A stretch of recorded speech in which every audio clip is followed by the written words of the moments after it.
Vamos direto ao ponto. A ideia central da nossa análise de hoje é algo que muda o jogo completamente. A conexão impressionante entre a neurociência moderna e aquelas práticas contemplativas super antigas. O que a ciência de ponta e as tradições milenares estão nos dizendo em conjunto é que nós, seres humanos, temos o poder real e físico de remodelar a própria mente. Não somos apenas passageiros passivos da nossa biologia, nós somos os arquitetos ativos dela. E para começar a entender isso, precisamos olhar para essa frase genial do psicólogo Donald Hebb. Neurônios que disparam juntos, conectam-se juntos. Isso resume perfeitamente o conceito da neuroplasticidade. Basicamente, nossos pensamentos e sentimentos, por mais rápidos que sejam, deixam marcas reais e permanentes no cérebro. É como uma chuva de primavera caindo numa montanha de terra. No começo é leve, mas gota a gota a água vai abrindo pequenos caminhos. Do mesmo jeito, a nossa atividade mental constante literalmente pavimenta a estrada por onde os nossos pensamentos do futuro vão passar. Para guiar o nosso mergulho nessa jornada monumental, o roteiro é o seguinte: primeiro, como a mente molda o cérebro. Depois, uma espiada no nosso hardware biológico. Em seguida, por que o cérebro sofre. Logo após, o encontro da sabedoria antiga com a neurociência. E, por fim, a reconfiguração pela ação diária. Então, parte 1, a mente molda o cérebro. O conceito-chave que sustenta este estudo é que o foco mental atua como um verdadeiro construtor físico dentro da nossa cabeça.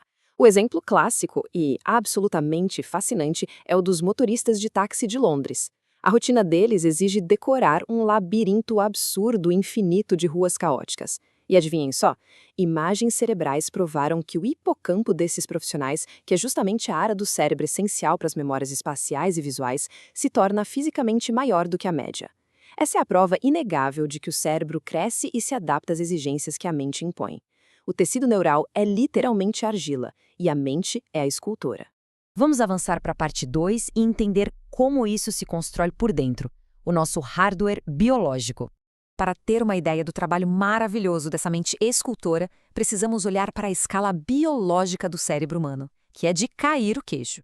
Fisicamente falando, não parece grande coisa. Pesa mais ou menos 1,4 kg. E, a título de curiosidade, a consistência física dele é incrivelmente macia, lembrando muito um bloco de tofu.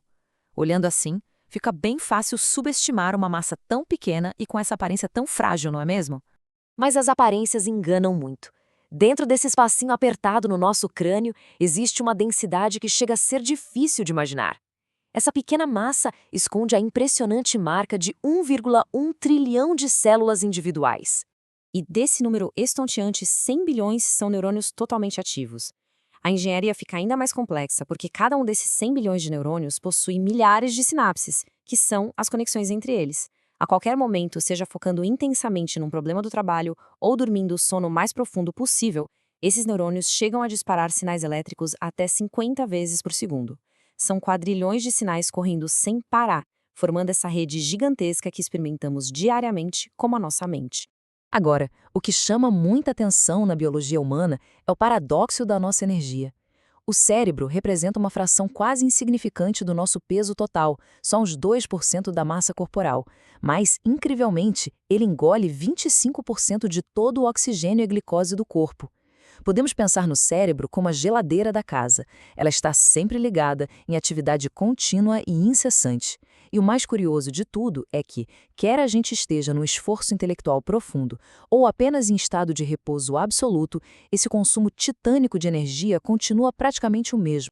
E todo esse gasto formidável de energia serve para sustentar um potencial que, matematicamente, não cabe no universo. O número de combinações possíveis desses 100 bilhões de neurônios trabalhando juntos é de cerca de 10 elevado à milionésima potência. Para colocar isso numa perspectiva que dê para a gente entender, os cálculos da astrofísica estimam que o número de átomos em todo o universo físico observável seja de meros 10 elevado à 80ª potência. Ou seja, estritamente falando, as possibilidades mentais dentro da nossa cabeça são vastamente superiores à própria totalidade cósmica ao nosso redor. O que nos leva diretamente à parte 3. Por que o cérebro sofre?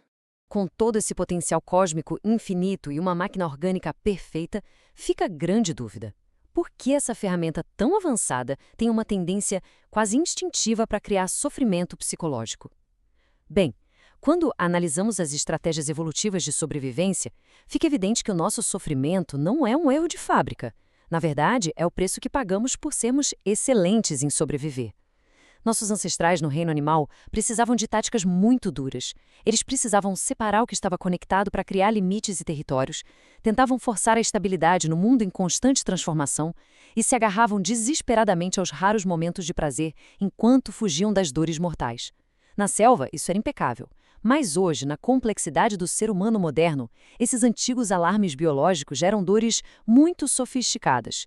Eles viram aquela preocupação crônica e incessante com o futuro, aquele remorso destrutivo pelo passado e a dificuldade angustiante de aceitar que tudo tem um fim. E é exatamente aí que chegamos na parte 4. A sabedoria antiga encontra a neurociência.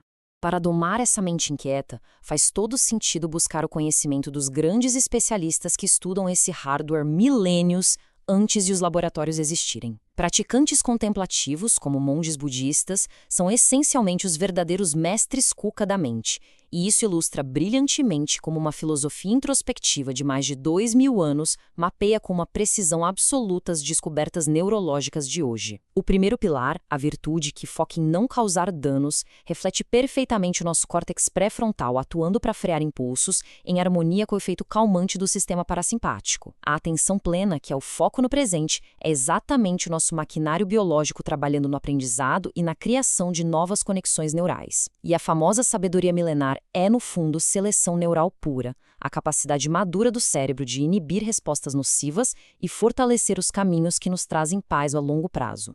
Vamos agora para a parte 5 e a aplicação prática de tudo isso, reconfiguração através da ação diária. Afinal, de que forma a gente traduz toda essa grandiosidade biológica para a nossa rotina? O ponto crucial aqui é que a gente não precisa viver isolado e em silêncio no topo de uma montanha para conseguir alterar a mente. A mudança acontece no meio do caos cotidiano, como, por exemplo, numa reunião super estressante. Na prática, nós temos uma intervenção neurológica de emergência que pode ser feita em 3 passos simples. Primeiro, nós puxamos o ar de forma profunda e deliberada. Depois, nós soltamos esse ar bem devagar, o que força o sistema parasimpático a entrar em ação e reduzir imediatamente o batimento cardíaco. E no terceiro passo, assim que essa química tranquilizante começa a circular, nós trazemos à mente uma lembrança poderosa e afetiva de ser amado por alguém. Ao juntar essa tática respiratória com uma emoção positiva, nós literalmente injetamos bem-estar em um contexto ruim. É a reconfiguração do estresse em tempo real, conectando novos neurônios na direção oposta ao pânico. Construir uma mente incrível é, no fim das contas, um trabalho de manutenção diária e super minuciosa. Para estabelecer trilhas neurais que sejam realmente saudáveis, é muito importante transformar em hábito o ato de prolongar as pequenas sensações de felicidade. Dar aquele foco numa pequena alegria diária enche o cérebro de dopamina, e é isso que fixa a conexão na nossa memória de longo prazo.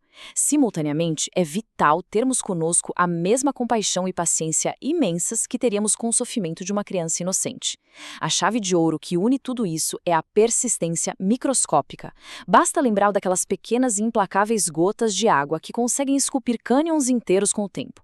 Nossos menores esforços de focar no bem modelam uma mente indestrutível. E se dedicar a esse cultivo não tem nada de egoísmo. É, na verdade, entregar ao nosso mundo cada vez mais ruidoso um presente raríssimo e absolutamente necessário: um indivíduo pacífico. Para fechar esta nossa profunda exploração sobre a ligação entre os trilhões de caminhos do nosso cérebro biológico e o espaço da mente, fica uma reflexão definitiva. Sabendo agora, com toda a certeza científica, que a capacidade incrível de mudar a própria rede neural para alcançar paz e sabedoria está escondida nas nossas menores atitudes diárias, se os pensamentos momentâneos que cultivamos hoje já estão ativamente escavando os fundos dos cânions imensos de quem nós seremos amanhã, quais paisagens internas nós estamos verdadeiramente escolhendo construir, neste exato momento?